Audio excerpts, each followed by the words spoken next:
कशामुळं माझी विनंती आहे. आणि हे टीका करणारे काय जण लागले, कोणी म्हणतं यांना मंत्रिपद नाही. अरे मंत्रिपद हे जाऊ दे रे, वळून टाकू कोणावर बी. मंत्रिपद नाही, राज्याच्या राजकारणातून निवृत्ती घेतो मी. संतोष देशमुख पुन्हा माघारी आणून दाखवा. देतात का आणून? द्या आणून, मी लगेच सगळं सोडून देतो. आणि तुम्ही जर म्हणले ना तर ते कझाकिस्तानला जाऊन राहा, नाही तर गामा देशात राहा, नाही तर घाना देशात जातो. घाना देश माझा कलर बी काळा आहे, आता माझा बापच काळा होता तर त्याला मी काय करतो. घाना देशात जातो, सोडून जातो. परंतु माझा हेतू काय? माझा हेतू संतोषची पत्नी, संतोषचा भाऊ, संतोषची मुलगी.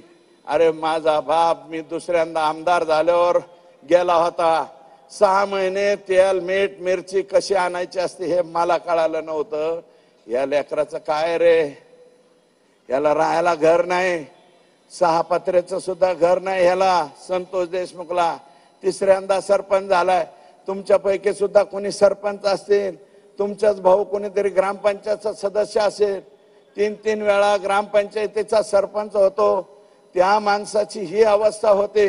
माझा हेतू हा आहे की या संतोषच्या ह्याला न्याय मिळाला पाहिजे. ह्याच्यात कसलं राजकारण आलंय?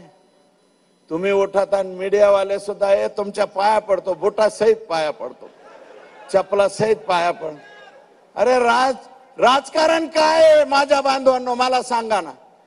हे सोडलेत काही जण. सूरज चव्हाण बोलला माझ्यावर.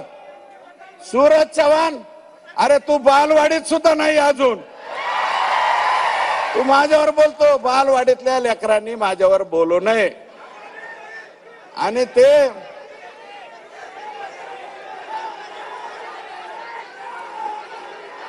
चला जाऊ द्या, बाकीच्यांना मला नो हेअर करायचंय, इतरांना मला नो हेअर करायचं. अरे काय लाख तुम्हाला काय बोलायचं ते बोला रे माझ्यावर. मला तुम्हाला उत्तर द्यायचे नाही, कारण मला संतोष देशमुखच्या मृत्यू प्रकरणावरून फोकस हटवून द्यायचा नाही.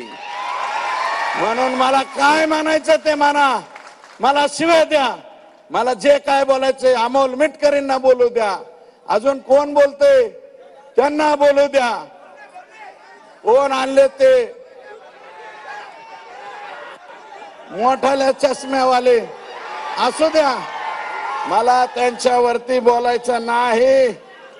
अरे माझं म्हणणं आहे राष्ट्रवादीतल्या त्या माझ्या मित्रांना, अरे ज्या नेत्याने बीडची वास्तुशांती केली, बीडचा बिहार नाही, बीडचा काबुलिस्तान केला, हमास केला, हमास.